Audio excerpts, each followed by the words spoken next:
Oui, soyez les bienvenus à notre tout dernier séminaire de l'année et notre vie est en train d'être changée. Si tu m'écoutes aujourd'hui, la grâce de Dieu est ton partage, la faveur de Dieu est ton partage.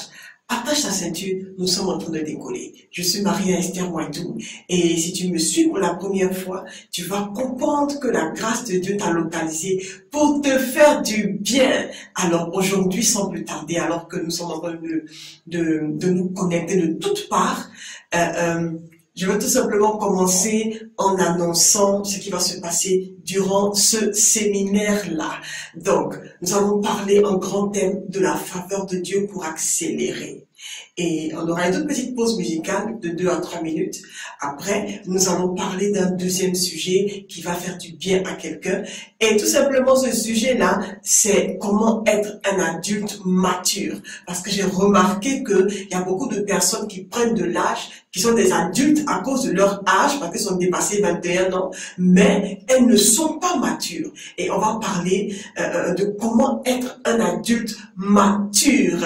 Donc, sans plus tarder, prends une tasse de thé, et puis mange un biscuit, et puis on décolle.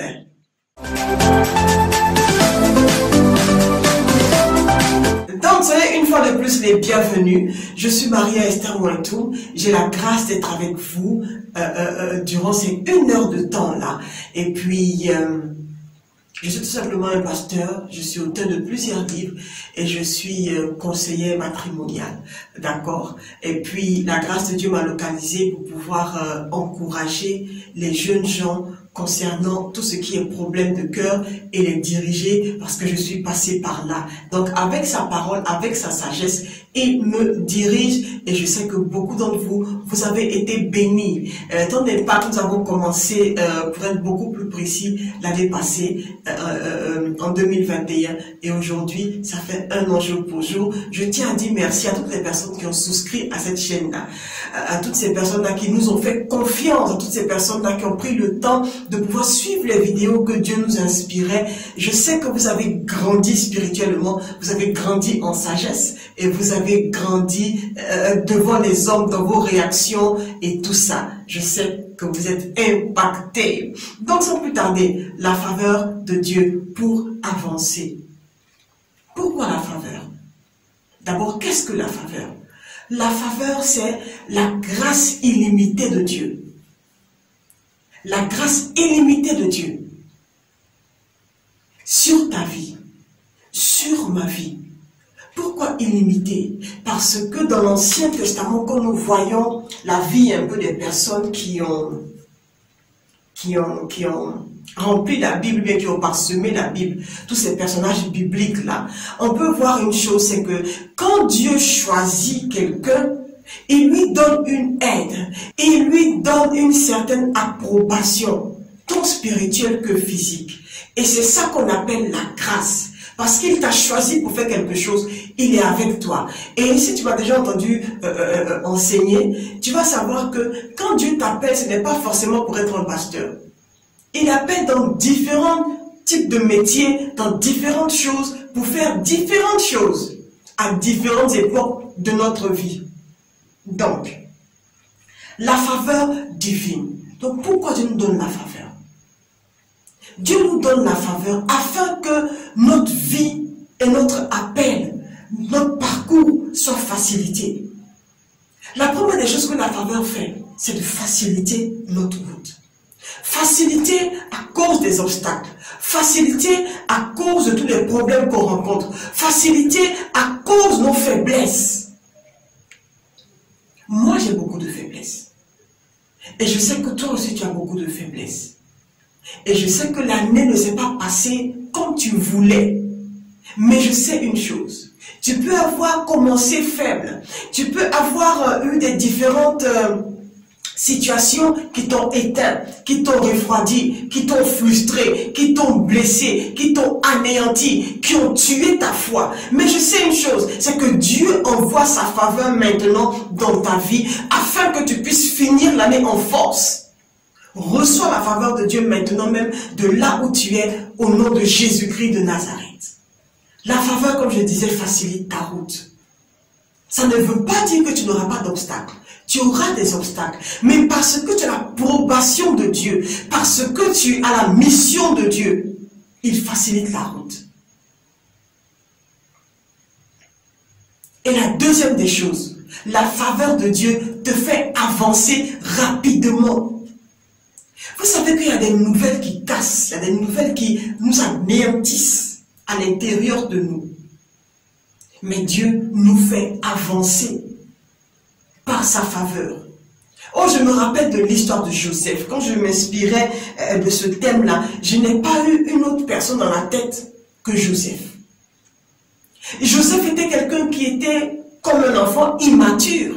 Il parlait beaucoup, comme toi et moi. Quand Dieu nous révèle quelque chose, est-ce qu'on se tait dessus? La première personne qu'on a vue, que la Bible a mentionné, qui avait beaucoup d'erreurs dans son langage et dans ce que Dieu lui disait, c'était Joseph.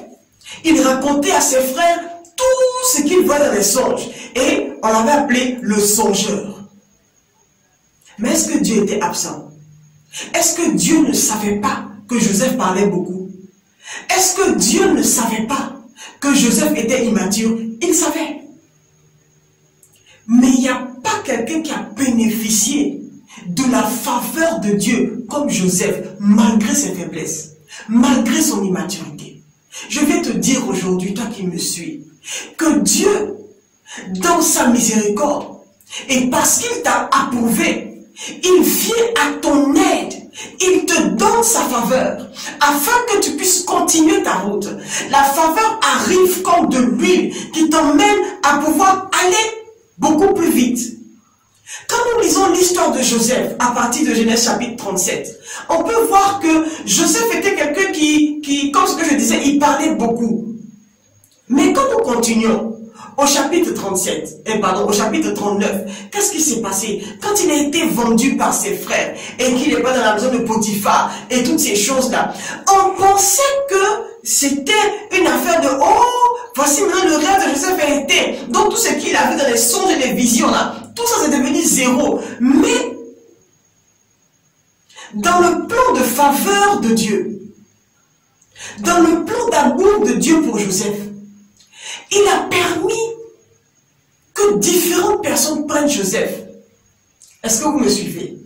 Et partout où Joseph s'est trouvé, Dieu lui a accordé quelque chose. C'était sa faveur. Bien-aimé, Dieu n'a pas dit Joseph, c'est ta bouche qui t'a emmené ici. Dieu n'a pas dit Joseph, toi là, tu exagères. Toujours en train de me compliquer la vie. Il n'a pas dit ça à Joseph. Il a pris le temps de pouvoir donner sa faveur. Sa faveur a couvert les faiblesses de Joseph et l'a emmené à avancer rapidement. Beaucoup peuvent dire que non, ce sont les faiblesses de Joseph qui lui ont fait un détour. Mais non, c'est dans le plan de Dieu. Comment est-ce que Joseph allait être formé? Comment est-ce que Joseph allait être formé? Toi également qui m'écoutes, tu peux seulement te dire, non, Esther, j'ai fait beaucoup d'erreurs. Est-ce que Dieu encore peut m'accorder sa faveur? Moi aussi, j'ai fait beaucoup d'erreurs. Mais si je me tiens aujourd'hui devant vous, c'est à cause de la faveur de Dieu. C'est à cause de la faveur de Dieu. Et toi, si tu me suis, tu n'es pas encore mort. C'est la faveur de Dieu qui t'a localisé. Parce qu'il y a beaucoup de personnes qui ont fait beaucoup plus de choses extraordinaires que toi, mais qui ne sont plus en vie. Il est temps de pouvoir te voir comme une personne importante. Joseph se voyait petit, mais devant Dieu, il était grand. Je te vois grand, parce que tu l'es devant Dieu. Une autre chose que la faveur fait, la faveur fait que tu es choisi et localisé parmi tant d'autres personnes. Tu es localisé. On regarde parmi tant de personnes. On compte, on regarde les visages, on regarde un peu ce qui se passe dans leurs pensées, et puis on dit non, toi, viens. Non, toi, viens. viens faire telle chose. Il y a des choses dans ta vie que tu as remarquées, hein, que tu savais que tu ne méritais pas. Un emploi, par exemple. Même pour qu'on te choisisse dans telle école, tu as vu ça comme un miracle. Tout ce que tu as vu comme un miracle de Dieu, c'était la faveur de Dieu. Parce qu'il t'a choisi. Alléluia, parce qu'il t'a choisi. Si tu me suis, je veux t'encourager à tout simplement commenter, mettre un like et puis souscrire à notre chaîne YouTube. Ok, ta vie va être complètement changée alors que nous sommes en train de changer de vitesse dans la nouvelle année qui est en train d'arriver. Esther aussi a été localisée parmi tant d'autres. Elle a été choisie. Quelqu'un va me dire, mais c'est parce qu'elle était belle de figure. Il y en a fait de plus belles. Il y en a fait de plus belles. Mais elle a été choisie. Pourquoi? Parce que Dieu l'avait dans sa tête pour une mission assez précise. Bien-aimé, si tu m'écoutes, j'ai l'habitude de dire que Dieu n'a pas fini avec toi. Quand la reine Vashti s'est mal comportée et qu'il a fallu une remplaçante dans le royaume de là où ils étaient, je vous dis, il y avait des femmes qui étaient plus belles. Elles étaient plus osées. Elles étaient plus chic. Elles étaient plus classe. Elles étaient plus raffinées que Esther. Mais, à cause du préconseil de Dieu, elle a été choisie. Elle qui était orpheline. Généralement, les orphelins ne sont pas comme les autres.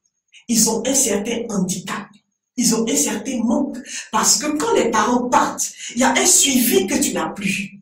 Et du coup, tu te sens comme laissé à toi-même. Et tu te sens comme, où est-ce que je vais arriver? Moi, je suis orpheline. Et je sais exactement ce que c'est. Je peux savoir comment Esther se sentait. Parce qu'elle était seule. Il n'y avait que son cousin Mardoché. C'est un homme. Je ne sais pas que c'est une femme qui va prendre la relève, qui va te montrer, fais ci et fais ça. C'est un homme. Et il ne connaît pas tout. Les hommes là, combien sont domestiques? Quand même, tu sais. Combien sont domestiques? Mais la Bible nous dit qu'elle trouva faveur devant l'eunuque.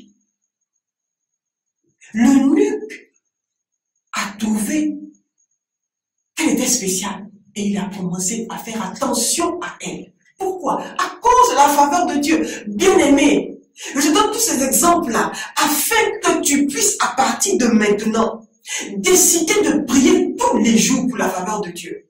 La faveur d'hier est différente de la faveur que Dieu te donne aujourd'hui. Et la faveur d'aujourd'hui est différente que la faveur. Et la faveur d'aujourd'hui est différente que celle que Dieu va te donner demain. Les situations sont différentes. Les situations sont différentes. Les personnes que tu vas rencontrer sont différentes. Tous les jours que Dieu te donne la grâce de pouvoir vivre. C'est vrai que c'est lundi, mardi, mercredi, jeudi, vendredi, samedi jusqu'à dimanche, mais tous les jours apportent quelque chose de nouveau.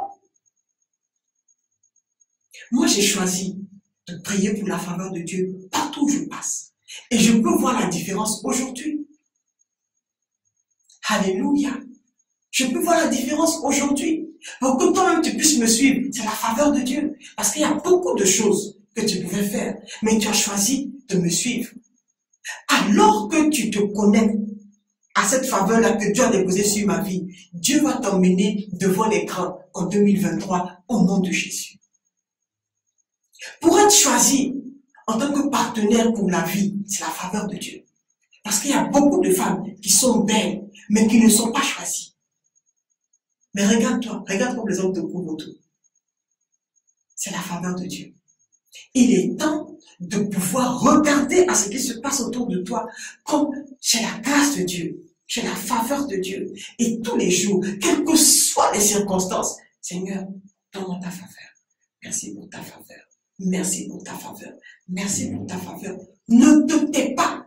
Les plaintes et les murmures n'emmènent nulle part. Mais quand tu prends le temps de pouvoir demander la faveur de Dieu constamment,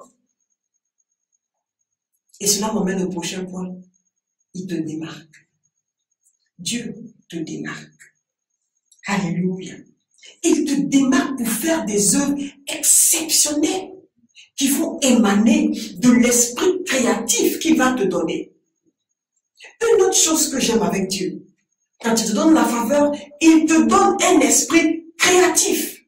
Tu n'as pas un esprit d'or, tu n'as pas un esprit de quelqu'un qui ne sait rien. Mais quand tu es couché comme ça, tu bouges. Ton esprit bouge à 360 degrés, tu bouges. Tu bouges, tu bouges, tu penses à différentes choses et tu ne te limites pas à tes pensées, mais tu fonces. Tu dis, ok, d'accord, il y a tel projet, ok, d'accord, ça va, je veux vendre les œufs, ok, je veux me mettre dans l'immobilier, ok, d'accord, et tu vas voir qu'il dépose quelque chose de spécial dans ton cœur. Et même si 1000 personnes le font, toi, quand tu vas faire, la différence sera grande. Pourquoi? Parce que Dieu t'aura donné un esprit de créativité, parce qu'il veut t'emmener à avoir des œuvres exceptionnelles. Oh, moi, j'aime les œuvres exceptionnelles.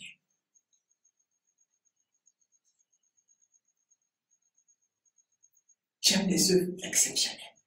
Vous savez pourquoi? Parce que je suis exceptionnel. Et les œuvres qui vont sortir de l'esprit créatif que Dieu te donne, maintenant même, vont te rendre exceptionnel. Tu es une personne exceptionnelle. Voici pourquoi ta mission sur la terre, tu dois la prendre au sérieux. Voici pourquoi les désirs que Dieu met dans ton cœur, tu dois prendre tout ça au sérieux. Prends tout ça au sérieux. Tu as un projet en tête, vas-y. Fonce. Même dans les premiers moments où tu échoues, Dieu t'aura enseigné quelque chose à travers ces échecs-là. Tous ces échecs, tu auras appris quelque chose. Regardez un peu celui qui a inventé la lumière, l'ampoule. Ok? Donc aujourd'hui, nous tous nous bénéficions.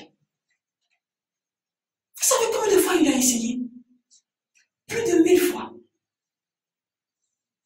Et quand ça a marché, aujourd'hui, regardez comme nous sommes bénis. Mais il n'a pas baissé les bras. Toi, un petit échec, un petit blocage, un petit problème, tu commences déjà à pleurer. Pourquoi tu pleures?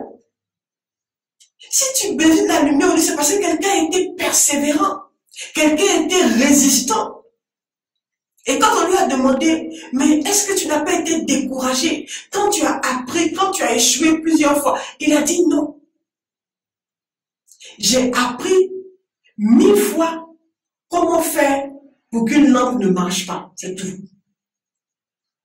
Regardez un peu son raisonnement. Pourquoi est-ce que tu es attaché au négatif? Quand Dieu te donne la faveur, il commence à changer ta manière de penser de négatif en positif. Pourquoi? Parce que quand quelqu'un est marqué par la négativité, tu ne peux pas voir la gloire de Dieu dans ta vie. Tu ne peux pas. Regardez un peu. Quand l'ange est venu visiter Gédéon, il a dit salut, vaillant héros. Gédéon se regarde et puis dit, attends, on est où là? Qui a le vaillant héros ici? Moi, Gédéon? Non, tu ne sais pas de qui tu parles. Je suis le plus petit de ma famille. Et ma famille est la plus petite de la tribu. Et la tribu est la plus petite du royaume. Toi, tu viens me dire quoi? En quoi est-ce que la vaillance et l'héroïsme vont sortir de moi? Non, tu t'es trompé d'adresse. Et l'ange lui a dit, non, c'est toi. Vaillant héros. Les paroles, ces paroles-là, ont déclaré ouvertement à Gédéon comment Dieu le voyait. Et c'était un envoyé de Dieu, c'était un ange de Dieu. Donc quand Dieu parle de Gédéon dans le monde spirituel, Dieu voit Gédéon comme quelqu'un de puissant. Mais lui, il se voyait quand même moins que rien. Il se voyait quand même moins que rien. Tu peux te voir Dieu quand même moins que rien. Parce que tu n'as pas grand-chose. Parce que peut-être que tu n'es pas encore marié. Peut-être que tu ne travailles pas. Peut-être que tu n'as pas encore de promotion. Peut-être que tu n'as pas encore de voiture. Peut-être que tu n'as pas encore d'enfants. Peut-être que tu n'as pas encore pris l'avion. Tu n'as pas encore pris le train. Tu n'as pas encore pris, je ne sais pas, tout ce que tu penses que les grandes personnes prennent là. Bien aimé, mais Dieu te voit comme un vaillant héros.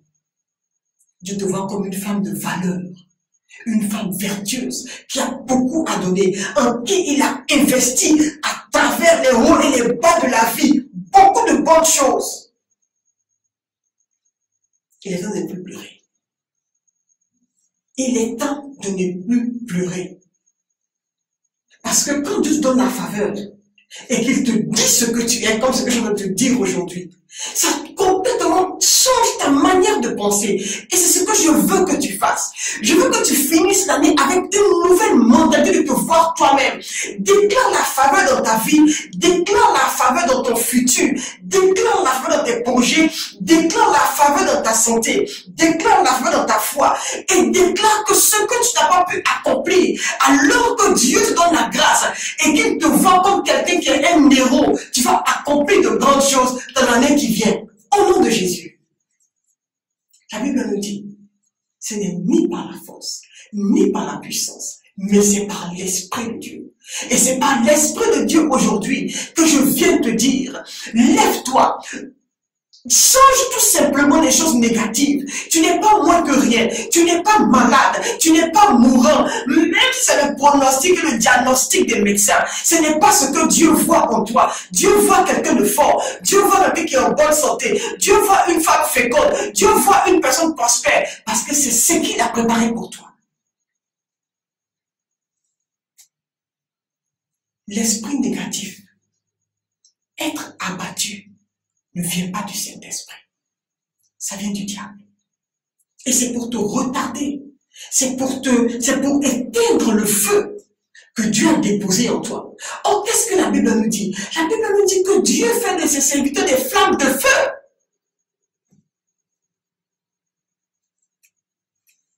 Tu es une flamme de feu. Je suis une flamme de feu. Et une flamme de feu, personne ne peut éteindre ça. Parce que ce n'est pas un feu naturel qui a allumé, c'est un feu divin. Retrouve tes forces. Relève-toi de tes peines. Relève-toi de tes échecs. Relève-toi de ton deuil. Parce que Dieu n'a pas fini avec toi, bien-aimé. Oh, je vois la faveur de Dieu être ton partage. Je vois la main de Dieu se reposer sur toi en cette fin d'année afin de te donner un espoir nouveau, une force nouvelle pour courir avec cette force-là que tu n'as jamais eue au nom de Jésus. Oh yes. Au nom de Jésus. Est-ce que tu es béni? Moi, je suis complètement béni. Une autre chose que la faveur fait, la faveur te met en autorité. Oh, ça, j'aime ça. La faveur de Dieu, quand elle te localise, elle te met en position d'autorité. On prend toujours l'histoire de Joseph. Regardez même simple Esther, de orpheline qui mourait dans une chambre salon, en train de coucher avec son oncle Mardoché. Qu'est-ce qui s'est passé? Elle était à la table du roi. Et pas seulement à la table du roi, mais elle partageait le lit du roi, la vie du roi. La faveur l'a mis en autorité, l'a mis en leadership. C'est la même chose avec Joseph. Joseph est devenu le premier ministre de l'Égypte. Après Pharaon, c'est lui. Si ce n'est pas la faveur de Dieu qui met les gens en autorité, c'est quoi? Tu sais, peut-être parfois il y a beaucoup de choses que tu ne pourras pas faire. Oh oui, peut-être parfois il y a beaucoup de choses que tu ne pourras pas faire. Mais quand tu lis un peu Genèse chapitre 39, à partir du verset 21, tu vas voir comment Dieu a positionné Joseph. Je te vois être en position de leadership maintenant même au nom de Jésus. Les gens vont reconnaître qu'il y a quelque chose sur toi qui fait la différence. Les gens vont dire non, celle-là, on peut lui faire confiance. Celui-là, on peut lui faire confiance. Je vois cela être ton partage. La timidité n'est pas ton partage. La Bible nous dit que Dieu nous a pas donné un esprit de timidité. Donc la timidité là, ce n'est pas une qualité. Ce n'est pas du tout une qualité. Dieu n'est pas timide. Toute ta timidité la sort d'où? N'en sois pas fier. Dieu t'a pas donné un esprit de timidité, mais il t'a donné un esprit de force, de courage. Et puis un endroit dit de sound mind. Oh, j'aime la version en anglais. Sound mind. Cela est ton partage. Tes pensées saines. C'est-à-dire que tu penses bien. Tu vois les choses comme tu dois les voir. Je vois cela est ton partage maintenant même. Au nom de Jésus. Si vous nous prenez en marche, nous sommes en train d'enseigner sur la faveur qui accélère. Ok? La faveur pour accélérer. Et nous sommes en train de prendre l'exemple de Joseph. L'une des choses que la faveur de Dieu fait quand elle arrive sur toi, elle te rend tenace, elle te rend résistant. Tu te laisses pas faire quand la faveur de Dieu arrive. Ah non, non, ne te laisse pas faire. Tout ce que l'ennemi envoie, ses meilleures flèches pour t'éteindre. Quand tu regardes ça, tu dis, oh non, tu as tiré à terre parce que je ne me laisse pas faire. La Bible me dit que celui qui est en moi est plus fort que celui qui est dans le monde. Donc je ne me laisse pas éteindre. Tu peux pleurer aujourd'hui, mais tu ne pleureras pas toute ta vie. C'est comme ça qu'il faut que tu te parles à toi-même. Et la faveur de Dieu te donne une certaine détermination ici, à l'intérieur de toi-même, afin que tu puisses te dire, non, je dois me relever, non, il faut que je continue. Hey! Joseph n'a pas baissé les bras. Il n'a pas du tout baissé les bras. Quand la femme de Potiphar a menti sur lui, quand il a été accusé de je ne sais quoi, il ne s'est pas suicidé, c'était toi. Tu avais dit, Dieu m'a abandonné. Regarde, Tom, 2 échecs seulement dans l'année que tu as eu. Regarde. Tu ne veux rien entendre pour les fêtes de Noël. Non, pourquoi? Oh mon frère, vis ta vie. J'ai dit, vis ta vie. Relève-toi. Parce que Dieu a aidé directement des situations vraiment pires. Et Dieu va t'aider aussi. Il va t'aider aussi. Non seulement la faveur te rend résistant, mais la faveur de Dieu fait fuir en toi la crainte des hommes. Qu'est-ce que je veux dire par là? Je veux tout simplement dire que quand Dieu te localise, quand Dieu te donne sa faveur, il dépose en toi un certain courage, une certaine audace, et tu n'as pas peur des hommes. Ça ne veut pas dire que tu ne les respectes pas, mais tu t'en fous de ce qu'ils disent, et tu choisis d'avancer. Pourquoi? Parce que selon le vrai conseil de Dieu, ce que tu dois faire sur la terre est beaucoup plus important que ce que les hommes peuvent dire de toi. Tu t'en fous des hommes. Tu t'en fous des hommes. Je prends l'histoire de Marie. Quand l'ange l'a visité, et lui a dit que voici, tu porteras le sauveur du monde, un enfant sera né, on l'appellerait Emmanuel. Tout ça là. Elle n'a pas abandonné. Elle s'en foutait de ce que le monde allait dire. Elle, pour elle, le plus important, c'était que ce que Dieu a dit là, qu'il ne soit fait selon sa parole. Parce que je suis sa servante. Vous savez, s'il y a beaucoup d'appels qui sont éteints, s'il y a beaucoup de personnes qui sont en train de mourir aujourd'hui dans ce que Dieu leur demande de faire, c'est parce qu'ils craignent les hommes. Mais quand ils ont attrapé les apôtres, et qu'on leur a dit, vous ne devez plus prêcher au nom de Jésus, qu'est-ce que Pierre a dit? Pierre s'est levé et il a dit, il est mieux de pouvoir obéir à Dieu que d'obéir aux hommes. Toi, pourquoi est-ce que tu ne dis pas ça? Et pourquoi est-ce que tu ne payes pas le prix pour laisser ce que Dieu a déposé en toi être manifeste? Il y a un prix à payer. Les disciples ont payé un prix. Jésus-Christ s'en foutait de ce que les hommes les hommes disaient de lui. Il a préféré continuer ce que son Père voulait. Et toi? Quand tu as la faveur de Dieu sur ta vie, ça t'emmène à ne même pas considérer ce que les hommes disent. Et ça enlève en toi la crainte des hommes et de leurs murmures, de ce qu'ils vont dire sur toi. On reçoit la force pour avancer maintenant. On reçoit la faveur de Dieu pour avancer maintenant. Et si tu es là très bientôt, nous allons prier dans quelques minutes. Reste encore connecté. J'espère que tu es béni. Laisse tes commentaires. Et puis, je serai content de les lire alors que nous sommes en train d'avancer. Une chose que la faveur de Dieu fait, elle précipite les événements dans les temps marqués. Elle précipite les événements. Il faut qu'on fasse avancer Joseph vite, parce que la famine est en train d'arriver. Selon le bon conseil de Dieu, il y aurait une famine dans le pays là. Et il y a le pays d'Égypte, la famine arrivait. Donc il fallait qu'on se dépêche. Et même quand Joseph a été oublié dans la prison, quand il a interprété les rêves de deux personnes là, la Bible nous dit, Pharaon eut un songe. Quand il a eu le songe, il n'y avait personne. Il n'y avait personne pour interpréter. C'est là maintenant le gars là se rappelle. Il dit, que j'ai commis une erreur dangereuse. Et s'il vous plaît, pardonnez mes péchés. Parce que moi, je sais que ça là, je suis impardonnable.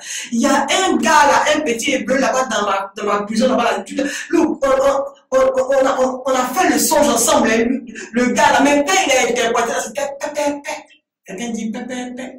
Ça veut dire que c'est tombé juste. Moi, j'ai été élevé après 3 jours, l'autre aussi est mort. Même chose comme ce qu'il nous avait dit. Mais vraiment, c'est lui seul qui peut interpréter les songes de Pharaon. Et c'est comme ça que la Bible nous dit qu'ils sont venus attraper Joseph, ils ont regardé ses cheveux, ils l'ont lavé avec eau de javel. Caille! Quelqu'un dit caille. Et puis, boum, on l'a emmené vite devant le roi. Lui, il était choqué. Qu'est-ce qui se passe ici? La faveur de Dieu a précipité les choses parce qu'il y avait un temps qui était marqué pour que la prophétie s'accomplisse. Tu peux te dire que tu es en retard sur ta génération, sur ta promotion et tes camarades de classe, mais il y a un temps, à cause de la faveur de Dieu, Dieu précipite les choses en ta faveur au nom de Jésus. Une autre chose que la faveur de Dieu t'emmène à faire, c'est de pouvoir laisser tes dons être manifestes. La sagesse emmène tes dons à être manifestes. Oui. Regardez un peu Joseph. Son don a été manifesté. Et c'est à travers la manifestation de ce don-là qu'il est emmené devant Pharaon. Tout ce que Dieu te demande de faire et tout ce que tu penses qu'il y a un don qui vient de Dieu, aussi petit soit-il, ne le néglige pas, bien-aimé. Ne le néglige pas. Parce que c'est cette petite chose que tu prétends négliger là, que Dieu va utiliser pour t'emmener devant l'écran. Regardez par exemple David. Il avait seulement une lance-pierre et puis 5 cailloux. Donc quand Goliath faisait son bruit, il regardait son main, il dit, toi là, tu ressembles un peu au vautour que j'ai l'habitude de tuer là avec ma lance-pierre là, mais t'attends son nom. Quand Goliath parlait, il a regardé de gauche à droite et puis il a mis sa lance-pierre, t'attends, taille! Droit sur la tête ici. Un coup par haut, comme on le dit. Il a fini avec ça. Qu'est-ce qui est impossible à Dieu? Le peu de choses que tu sais faire, Dieu veut utiliser cela. David n'a pas prêché l'évangile. C'est seulement sa lance-pierre et sa bravoure qui ont emmené la délivrance au peuple d'Israël. C'est ce petit don-là, cette petite capacité à pouvoir manipuler la lance-pierre. C'est ça qui a enlevé le poids, la honte sur le peuple d'Israël. Oh, bien-aimé. Peut-être que tu ne sais pas faire grand-chose. Peut-être que tu sais le maquiller. Vas-y, continue de le maquiller. Peut-être que toi, tu sais faire le bissap. Continue à faire le bissap. Peut-être que toi, tu sais organiser. Continue à organiser. Toi, tu sais communiquer. Continue à communiquer. Dieu ne s'est pas trompé en te donnant cette capacité de pouvoir faire certaines choses. Peut-être que toi, tu sais designer les choses. Continue de designer. Tu es utile à ta génération. Tu es utile autour de toi. Tu es utile pour le royaume de Dieu. Et tu es utile pour nous sur la terre. Quelqu'un dit amen. Est-ce que nous sommes bénis? Nous sommes en train de finir, ok? Donc, la faveur appelle la sagesse. Quand on regarde un peu l'histoire de Joseph, quand on l'a mis devant Pharaon pour interpréter le songe, il ne sait pas, il n'a pas dit, bon, Pharaon, comme c'est moi qui ai interprété le songe là, je pense que c'est la meilleure personne. Non. Il a dit que Pharaon trouve une personne sage pour pouvoir répartir les choses. Et Pharaon a dit, mais tu as un enfant là même, tu joues avec moi, hein? Qui je vais trouver de sage? Tu as interprété, non? Allez, Oya. C'est toi que je veux. C'est toi qui vas être cette personne-là. Rien ne va me différencier de toi, ce n'est que le trou. Vas-y, je te fais confiance. La faveur appelle la sagesse. La sagesse dans ta manière de te comporter, dans ta manière de parler. Tu ne votes pas pour toi-même devant les gens. Tu laisses les gens te choisir. Moi, je suis complètement béni. Et un dernier point. La sagesse t'emmène à oublier tes peines. Oh, j'aime ça. Regardons un peu le livre de Genèse. Toujours avec l'histoire de Joseph. Bien aimé, quand Joseph s'est marié, et puis il a eu son premier enfant, la Bible nous dit, il a appelé l'enfant Manassé. Pourquoi Manassé? Manassé veut dire, Dieu m'a fait oublier mes peines. Quand j'ai vu ça, j'avais des larmes aux yeux. Quand il y a des gens qui passent par la souffrance, et puis quand ils mettent un enfant au monde, ils ne donnent pas un mot prophétique pour le réconforter. Tata, papi tout, mamie tout, tata tout, tout ce que tu veux imaginer. Mais Joseph a dit, je vais appeler mon enfant Manassé. Parce que quand je le regarde là, Dieu m'a fait oublier mes peines. Je sais combien de fois mes frères m'ont mis dans la fosse. Je sais combien de fois j'ai été trimballé dans les caravanes. Je sais combien de fois j'ai été accusé. Je sais combien de fois on a menti sur moi. Je sais combien de fois on m'a emprisonné pour rien. Mais Dieu m'a fait oublier mes peines. Je vois Dieu te faire oublier tes peines. Te donner Manassé au nom de Jésus-Christ de Nazareth.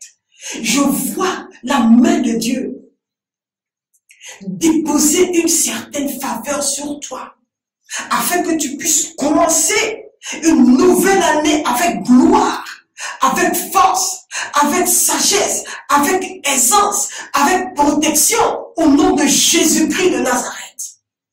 Oh, je vois cela être ton partage, bien aimé. Je vois cela être ton partage. Vous savez quoi? On aura une autre opportunité de parler de la faveur de Dieu. Mais pour l'instant, je veux qu'on puisse prendre le temps, avec tout ce qu'on a entendu là, pour prier.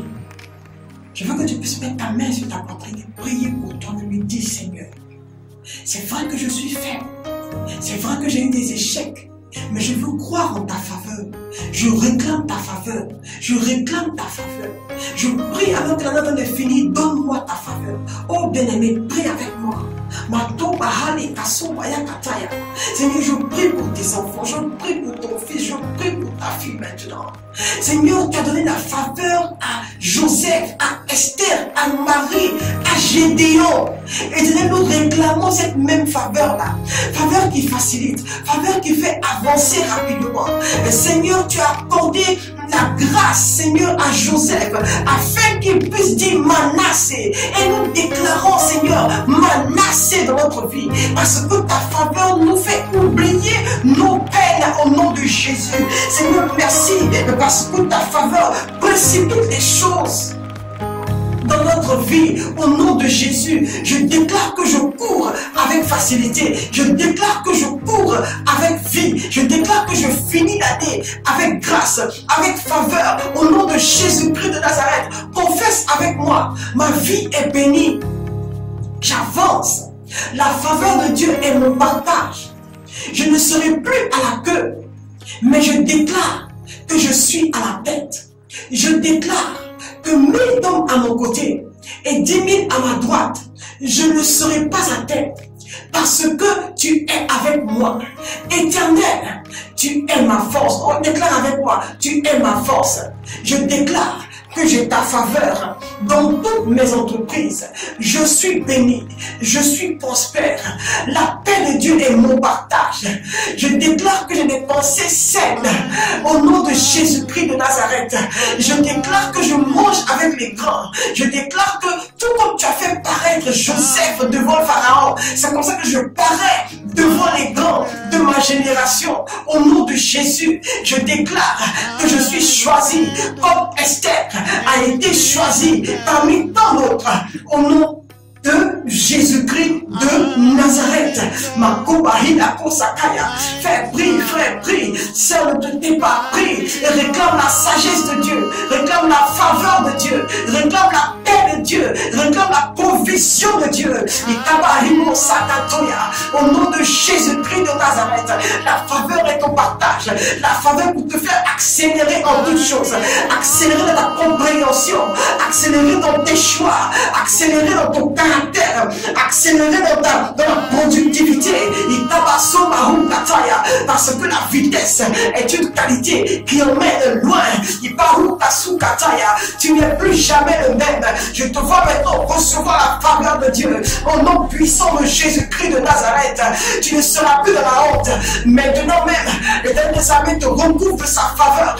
Il te recouvre de sa faveur. Il te recouvre de sa faveur dans toutes les entreprises. Au nom puissant de Jésus-Christ de Nazareth. Seigneur, merci. Oh, merci. C'est ce que tu me fais. Merci,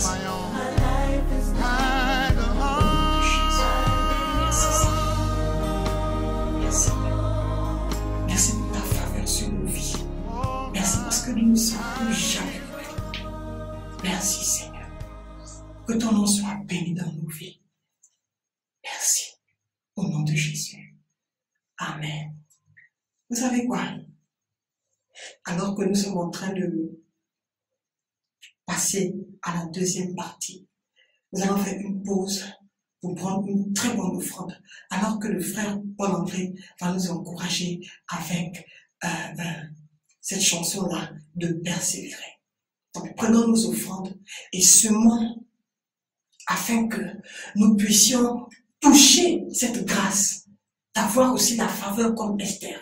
Vous savez, quand Dieu m'a dit qu'il m'avait appelé Esther, il m'a dit, mais toi tu es Esther? J'étais sûre. Parce que j'ai dit, Seigneur, mais je te vois dans la Bible, tu cherches le nom des gens. Mais moi, là, mon nom, c'est quoi? Et il m'a dit, mais tu es Esther. C'est pour ça qu'il m'a dit, mais tu es Esther. C'est comme si, attends, tu aussi.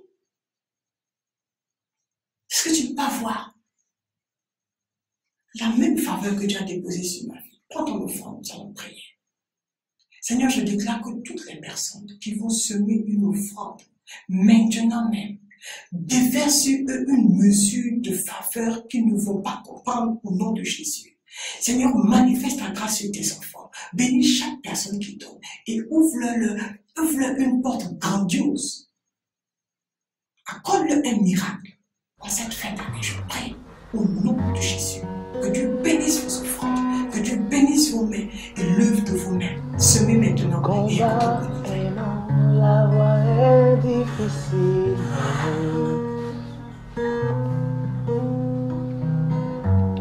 Il n'a pas dit que ce sera facile. Il a parlé de moments difficiles, de temps d'épreuves, d'opposition, de temps où tout va mal, où on se sent si seul. Il n'a pas dit que ce sera facile. Non, non, non, il n'a pas dit que ce sera facile.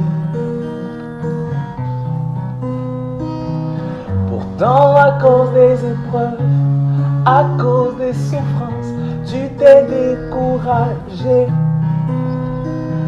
Tu n'as plus d'envie, plus d'espoir, plus de force pour combattre. Il n'a pas dit ce sera facile.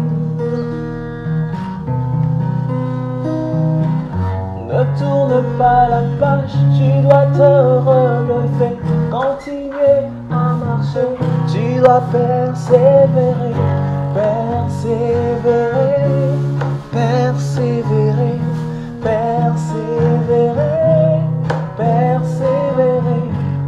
Relève-toi, enfant de Dieu, ta destinée est grande, ne laisse rien t'arrêter. Certes, il est plus facile de renoncer, mais ce n'est pas ton destin, tu dois persévérer, persévérer, persévérer, persévérer, persévérer.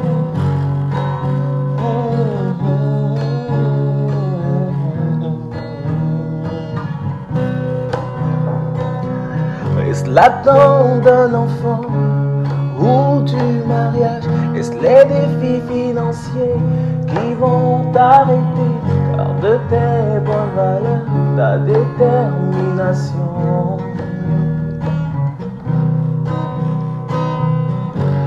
Au fond de toi, tu sais que ta cause est juste. Alors pourquoi vas-tu t'arrêter? Fortifie-toi, persévérer, persévérer, tu dois persévérer, persévérer, persévérer, persévérer, persévérer.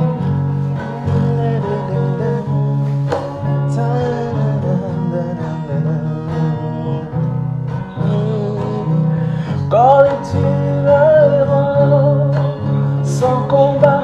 Quand es-tu un champion sans adversité?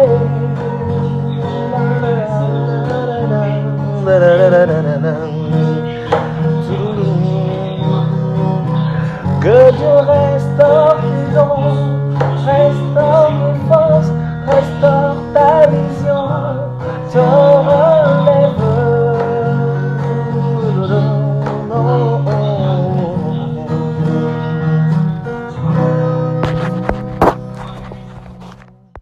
Waouh, merci Paul-André, une très belle chanson, Persévérer, que j'aime beaucoup. Il est temps que tu apprennes à persévérer. Quelqu'un qui a la faveur ne baisse pas les bras, ne se laisse pas faire par les échecs et par les difficultés qu'il rencontre. Ça n'existe pas, bien-aimé, persévère. Et merci encore, et merci d'avoir donné ton offrande, que Dieu te bénisse abondamment. Et nous sommes en train de passer maintenant à la deuxième phase qui va durer juste quelques petites minutes, donc reste accroché. Et nous voulons décoller avec tout simplement le thème de comment devenir un adulte mature. Quelqu'un dit adulte mature. Waouh, waouh, waouh. 1 Corinthiens chapitre 13 verset 11 nous dit: lorsque j'étais un enfant, je parlais comme un enfant, je pensais comme un enfant, je raisonnais comme un enfant. Lorsque je suis devenu homme, j'ai fait disparaître ce qui était de l'enfant. J'ai fait disparaître ce qui était de l'enfant. Ce n'est pas Dieu qui a fait disparaître ce qui était de l'enfant, c'est lui-même qui a fait disparaître. Donc c'est toi qui dois faire disparaître ce qui est de l'enfant en toi. L'une des premières choses, si tu veux être un adulte mature, tu es prêt? C'est de pouvoir être fidèle dans les petites choses. Pourquoi? Car cela bâtit ton engagement et te rend responsable. Être fidèle dans les petites choses. Ça me fait penser à Samuel. Quand sa mère l'a emmené dans le temple, tout ce qu'Élie lui demandait, veille à ce que cette lampe-là ne puisse pas s'éteindre. Donc, Samuel, c'est tout ce que je te demande. Veille à ce que cette lampe-là ne puisse pas s'éteindre. On peut dire, mais ce n'est rien d'autre. Ça, c'est pas compliqué. Mais donc, ça veut dire que quand il dorait, il doit se réveiller, il doit se rassurer que dans le, comment on appelle ça même, dans dans le réservoir d'huile, qu'il y ait toujours de l'huile pour ne pas que la lampe là puisse s'éteindre. Je pense que c'est d'ailleurs pour un enfant, c'est beaucoup. Et petit à petit, ça a commencé à le responsabiliser. Tu veux être une personne mature, un adulte mature. Commence à être fidèle dans les petites choses. Est-ce qu'on peut te confier une petite chose et puis tu vas faire sans excuse? Les excuses ne nous aident pas à devenir matures. Vous savez pourquoi? Parce qu'en se cachant devant les excuses, on fuit certaines responsabilités et on n'affronte pas certaines choses. Donc le tout premier point, c'est décide d'être fidèle. Être fidèle, c'est dire que quoi? Tu es constant de ce que tu fais. On peut compter sur toi. Pour n'importe quoi. Peut-être que maman peut te dire, à partir d'aujourd'hui là, toi tu vois, tu t'arranges à ce qu'il y ait opération 0 assiette sale. Je suis partie une fois chez ma soeur. Je vous assure que j'étais choquée. Je vois dans sa cuisine, elle a écrit opération 0 assiette sale. C'est dire que de sa petite fille qui a 5 ans jusqu'à son premier garçon qui a 13 ans, 14 ans, tout le monde lave son assiette après avoir mangé. Et on s'arrange à ce qu'il n'y ait aucune assiette sale. Là-bas, j'ai dit, waouh! Parce qu'elle était fatiguée de laver les assiettes. Et elle a commencé à responsabiliser chacun de ses enfants. Et quand je suis arrivée chez ma soeur, quand sa plus petite l'a fait se soulage dans le pot, elle laisse le pot avec l'urine dedans. Et je l'ai appelée, je lui ai dit, viens ma chérie, tu sais, une grande fille, quand on fait pipi, on ne permet pas que les gens puissent voir ton pipi. Donc quand tu fais pipi, n'attends pas que tes frères puissent vider ton pot. Va vider ton pot quand même comme une grande fille. Je ne l'ai pas grondée. Je lui ai dit simplement, joliment, ce qu'elle doit faire avec son pipi pour que personne puisse voir ça. Et ça l'a plu. Donc, elle ne laisse personne maintenant toucher à son pot. Elle vide son pot elle-même. Et puis elle vient déposer le pot vide. Ça peut ne pas être rien, mais c'est responsabiliser l'enfant. Dans les petites choses. Fais-le constamment. Sans excuse, sans toutefois dire, ah, j'ai oublié, ah, je vous ai que tu as besoin de la faire. Non. Toi seul, dis ça là, je vais être fidèle dedans. Ça te responsabilise. Ok? Deuxième des choses, un adulte mature accepte la routine de la vie, sachant que les choses extraordinaires n'arrivent pas tout le temps. Donc, je vais te poser une question. Donc, toi qui es là, que boude à chaque fois, elle te dit, tu t'ennuies, là. Tu ne sais pas que la vie, là, c'est une routine. Regarde un peu autour de toi. Du lundi jusqu'au dimanche, depuis quand ça a changé? De janvier jusqu'à décembre, est-ce que Dieu est de nouveau mois? Non, c'est toujours lundi jusqu'à dimanche et puis janvier jusqu'à décembre. C'est la même chose. Il n'y a rien de vraiment nouveau sous le soleil. Il faut que tu saches que lundi, tu vas te réveiller, tu vas partir au travail, tu vas partir à l'école, mardi, ainsi de suite, le week-end. Donc, il faut que tu saches qu'il y a un endroit où Dieu t'a placé à faire certaines activités autour de toi. Et il n'y a rien que tu puisses faire pour enlever cette routine-là. Est-ce que tu comprends? Donc la routine fait partie de la vie. Il faut que tu comprennes et que tu arrêtes de dire que je m'ennuie. Les choses extraordinaires vont arriver, c'est vrai, mais c'est pas juste ce qui arrive tout le temps. Par exemple, un mariage. C'est pas tout le temps que tu vas au mariage.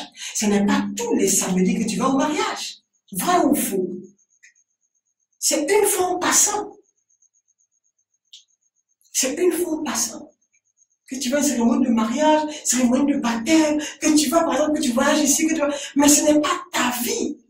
Tu as une certaine routine de la vie. Et il faut que tu comprennes et que tu acceptes au-dedans de toi que la routine fait partie de la vie. Et que ça emmène une sorte de monotonie. Ok? Faut pas toujours t'attendre à quelqu'un, faut pas toujours t'attendre à quelque chose d'excitant. Faut pas toujours faire ça. Ok? Donc nous sommes en train d'avancer, nous avons presque fini. Un autre point, si tu veux être un adulte mature, c'est de ne pas laisser quelqu'un d'autre décider pour toi à tout moment. Oh oui.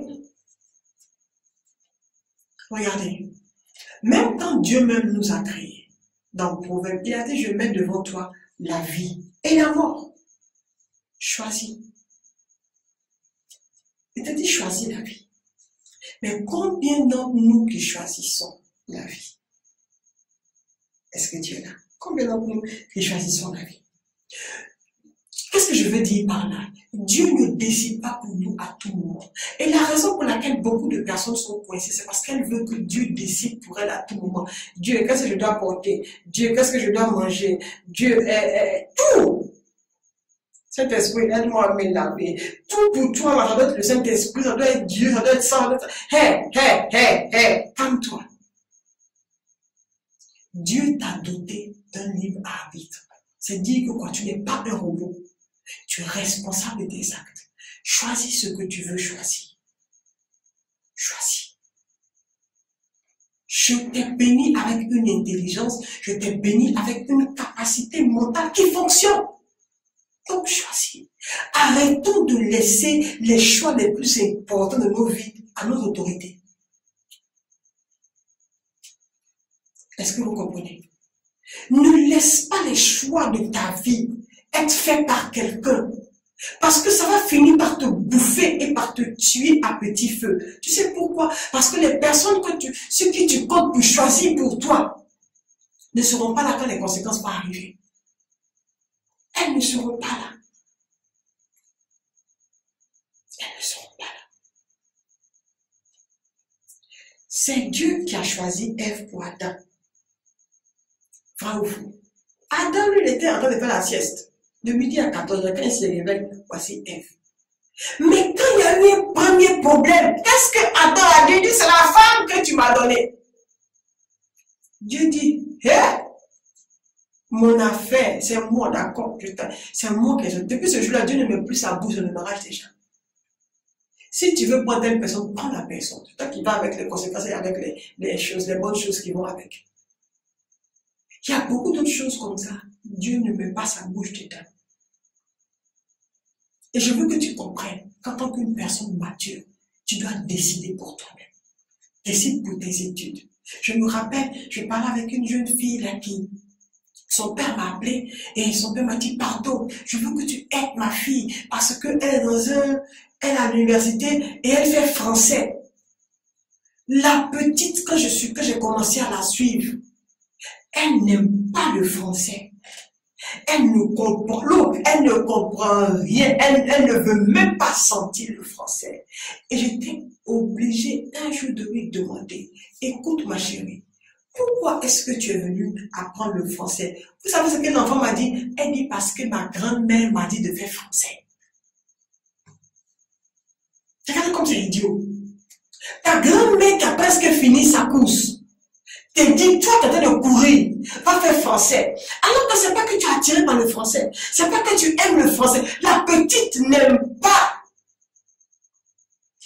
Elle est timide, donc elle a honte de parler. Donc, tout ce que tu vas faire là, l'enfant là, elle va seulement finir l'université. Et je lui ai dit, donc qu'est-ce qu'il y a dans ton cœur que tu veux faire? Elle m'a dit. Et je me suis dit, je vais appeler son père pour lui dire qu'il n'a pas laissé l'enfant choisir ce qu'elle veut faire. Parce que c'est sa vie. Les gens choisissent parce qu'ils se disent, dans tel domaine-là, il y a beaucoup d'opportunités. Dans tel domaine-là, il y a beaucoup de trucs. On voit que telle personne fait, par exemple, travail dans une agence de voyage. Du coup, moi, je travaille là parce que pour eux, travailler dans une agence de voyage, c'est égal à voyager. Est-ce que vous êtes là? Ah, ce n'est pas toujours le cas. Ah, ce n'est pas toujours le cas, bien aimé. Donc, laissons les grandes décisions là, et nous-mêmes choisissons pour nous-mêmes. Ne laissons pas quelqu'un choisir pour nous. Ça, c'est une personne mature qui le fait. Ok. Une avant-dernière chose, c'est comprendre et accepter que la vie est faite d'échecs et de succès. Bien aimé. Vous savez qu'on apprend, c'est pour ça que je te dis, c'est peut-être que tu ne sais pas. On apprend plus dans les échecs, normalement, que quand on a le succès. Quand tu as échoué dans quelque chose, ça t'emmène à pouvoir voir les choses d'une autre manière, à part le fait que tu aies pleuré. Quand tu te relèves là, tu décides de pouvoir voir les choses d'une autre manière, tu décides de pouvoir planifier, tu décides de pouvoir faire les choses différemment. Par exemple, tu échoues au bac, non? La première année, là, tu jouais beaucoup, mais une fois que ça tape ton visage, tu sais que tu commences à voir les étoiles, et que tu sais que tu as échoué une année encore et gaspillé. Bien aimé, la deuxième année, là, tu vas couper avec ton copain, tu vas couper avec ta copine, tu vas couper avec tes amis qui vont partir en boîte, là, et puis tu vas te concentrer. Moi, j'ai échoué au bac 3 fois. Non, 2 fois. Et puis, je me suis reposé une année. Et puis, la 4e fois, j'ai eu le bac. Moi que tu vois là. Donc, je sais de quoi je te parle. Il y a beaucoup de choses que tu vas couper. Pourquoi? Parce que tu veux atteindre un objectif. Les échecs nous disciplinent. Les échecs nous emmènent à pouvoir nous recomposer. Une personne mature accepte que la vie est faite d'échecs et de succès. Ce n'est pas tous les jours que tu vas rire. Ce n'est pas tous les jours que tu vas rire. Il y a des fois où tu vas pleurer. Il y a des fois où tu te sens faible. Il y a des fois où tu te sens incapable. Il y a des fois où tu te poses la question, mais qu'est-ce qui ne va pas? Oh, je ne sais pas ce qui s'est passé. Oh, Seigneur, tu m'as abandonné. Tout ça là, ça a son but. Ça a son but. Il n'y a aucune vie sur cette terre-là qui est faite seulement de succès. Lisez un peu la vie de toutes les personnes. Regardez un peu les grandes personnes qui ont marqué le monde là. Regardez-les.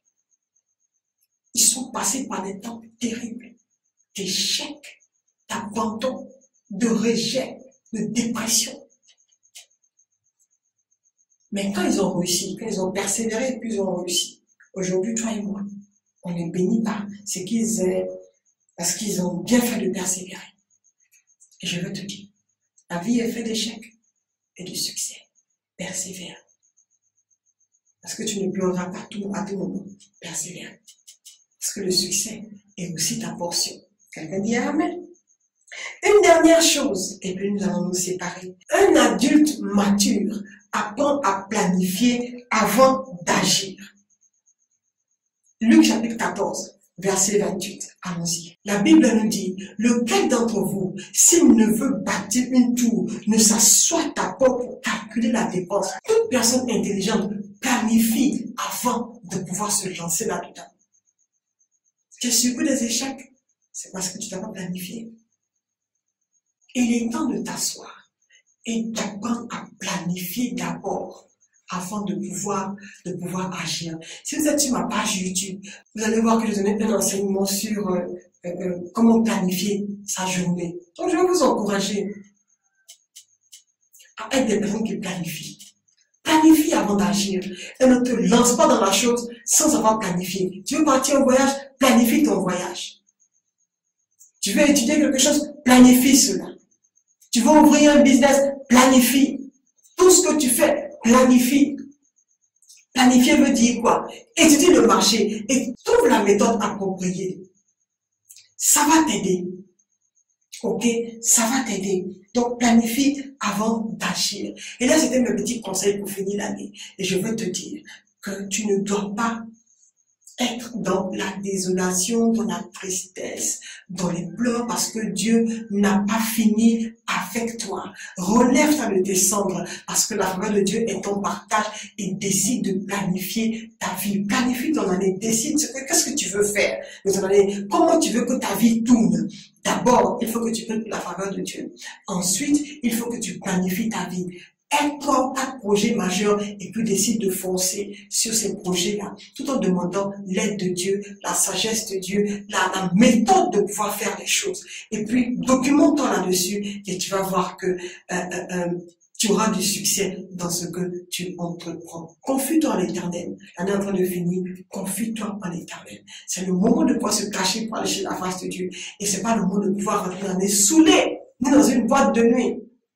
Mais finir l'année dans la présence de Dieu, en train de demander au Seigneur sa direction pour 2023. Merci de m'avoir suivi.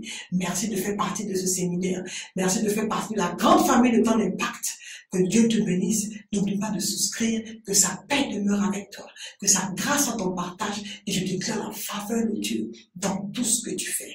Si tu n'as rien à manger, je déclare que Dieu va mettre la nourriture de façon spectaculaire sur ta table. Durant cette fin d'année-là, au nom de Jésus, reçois la force afin de pouvoir chercher la face de Dieu. Reçois la paix dans ce que tu fais, et que Dieu te protège, ainsi que toutes les personnes qui te sont chères. Moi, c'était Marie-Esther Ouettou. Au revoir et que la paix de Dieu demeure sur vous. Très bonne fête de Noël et très bonne fête d'année 2022. Au revoir.